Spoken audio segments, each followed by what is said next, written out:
हज़रात ग्रामीउल कदर। लेकिन दूसरी तरफ कुव्वत इश्क ने ही सारा कुछ कर तो वही रही है, लेकिन जब हम उसको अपनी जात की कैद के अंदर उसका इस्तेमाल करते हैं तो फिर वो दुनिया पर फितने की शक्ल में नमूदार होता है।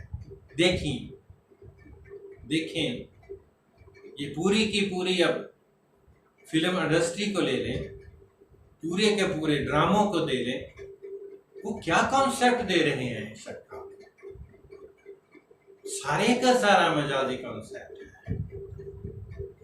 देखें, एक पाक एक आला चीज को अपनी जात के लिए इस्तेमाल करना, उससे कैसे फायदा आप हासिल कर सकते हैं। एक लाभकानी चीज है, उसको आप कैद में डाल दें, एक परिंदे को आप कैद में डाल दें तो वो परिंदा कभी खुश नहीं रह सकेगा।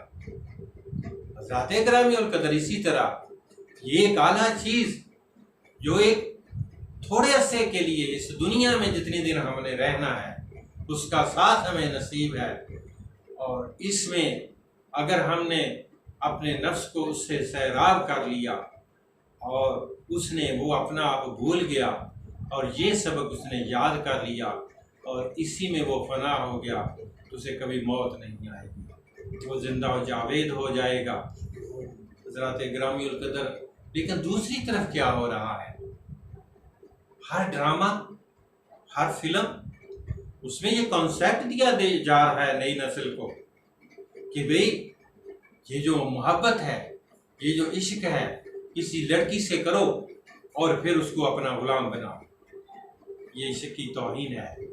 मैं पूछता हूँ, एक लाजवाब कुव्वत जो अपनी जात से बेगाना करती है, तो उसमें चलो किसी से इश्क हो गया, मैं मानता हूँ ये गलती हो गई, तो अगर वो सच्चा है तो भाई उसको वो अपना गुलाम क्यों बनाना चाहता है, उसे हासिल क्यों करना चाहता है। महबूब तो महबूब होता है, उस पर पाबंदियां क्यों लगाई जाती है, उसे मजबूर क्यों किया जाता है। ये मुझे तो समझ नहीं आता कि ये इश्क क्या है। ये तो अपनी खुदगर्जी है, ये नफ्स परस्ती है, ये शाहवानी जज्बात का गलत इस्तेमाल है। इसका इससे कोई तलक नहीं है। इसको महज इश्क का नाम लेकर, इश्क का नाम देकर इसको बदनाम किया जा रहा है। मैं उन अदीबों को, उन मुसन्निफों को ये बात वाज़ेह कर देना चाहता हूँ कि इश्क का ये कॉन्सेप्ट जो दिया जा रहा है नई नस्ल को कि जी किसी लड़की पर फरेबता होना और फिर उसे अपना गुलाम बनाना। हाँ, लैला और मजनू का किस्सा ले लें, मौलाना रूम ने मसनवी में उसका हवाले दिए हैं, सुने जरा, सुने एक सच्चा इश्क और पाक इश्क क्या होता है। मजनू को काबे में उसका बाप ले जाता है कि किसी तरह इसके दिल से लैला की मोहब्बत निकल जाए, तो उसको काबे में ले जाता है और उसे कहता है कि गिलाफे काबा को पकड़कर, ऐ मजनू तू है कैस, तू ये दुआ करके मेरे दिल से लैला की मोहब्बत निकल जाए।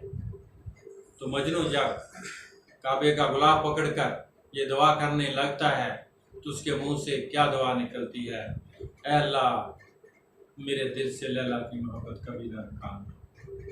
हज़रात ग्रामीउल कदर, गैब से आवाज़ आती है, गैब से आवाज़ आती है कि मजनू की दुआ पर जो आमीन कहेगा मैं उसको बख्श दूंगा। ये है अल्लाह के यहाँ इश्क की कदर। और इस बात को, इस किस्से को तफसीर इब्ने कसीर में भी हवाला इसका दिया गया है।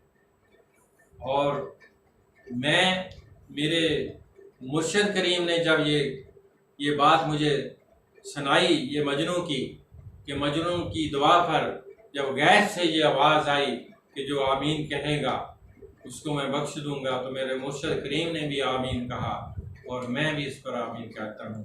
लेकिन याद रखें, मजनू उससे शादी नहीं करना चाहता। मजनू उसको अपना गुलाम नहीं बनाना चाहता था। मजनू उससे कोई अपनी ज़रूरत पूरी नहीं करना चाहता था। वो इश्क़ हकीकी में मुब्तला था और उसे लैला में वो खुद नज़र आ रहा था।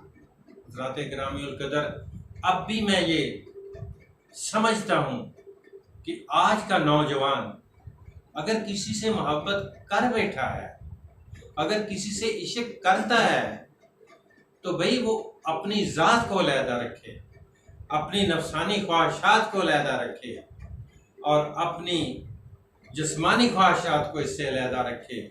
ये एक पाकीज़ा चीज़ है और अगर वो इसमें कामयाब हो जाए तो मैं दावे से कहता हूँ कि वही लड़की उसको अल्लाह ताला से मिला देगी। ये है उसका सही कॉन्सेप्ट। फिर क्या हो रहा है कि बहुत सी नज़मों में, बहुत से मौज़ूआत में कि जी इश्क तो बर्बाद कर देता है, इश्क तो कुछ पल्ले नहीं छोड़ता, इश्क तो एक नाकाम लोगों की कहानी है। कुछ खुदा का खौफ करो। वो इश्क तो वो है जो खुदा से मिला देता है। इश्क तो वो है जो आपकी हस्ती को पाक कर देता है। इश्क तो वो है जो तुझे जीना सिखाता है, जिसने अशरफियत का पानी तुझे दिया और तू क्या कहता है, वो तुझे बर्बाद कर देता है। हाँ, अगर तू अपनी ज़ात के लिए उसका इस्तेमाल करेगा तो बर्बादी तो क्या।